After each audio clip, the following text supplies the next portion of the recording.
दसैँको happy birthday साथीहरू। बालेन जस्तो नझुक्नु, प्रचण्डे जस्तो नलुक्नु, केपी बा जस्तो नहराउनु, हर्क साम्पाङ जस्तो परिवर्तनको लागि कराउनु, कोहीसित पनि नडराउनु, हिँड्दा ठेस नलागोस्, रविलाई जस्तो केस नलागोस्, सरस्वती माताले सधैँ बास गरून्, आर्जु राणा जस्तो छेउछाउ पनि नपरुन्, किन्ने चिज बिज सबै सस्तो होस्, भाग्य महावीर पुनको जस्तो होस्, सबैको मनले शान्ति पाओस्, शेरबहादुरको जस्तो दिन नआओस्, मिनबहादुर जस्तै धनी हुनु, हाँसीका दिदी जस्तै ज्ञानी हुनु, कुलमान जस्तै मौलाउनु, महेश बस्ने जस्तो नबौलाउनु।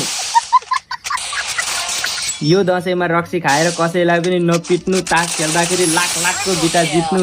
यसपालिको दसैँमा यति नै मेरो आशीर्वाद, पैसा चाहिँ अर्को दसैँमा ल। धन्यवाद।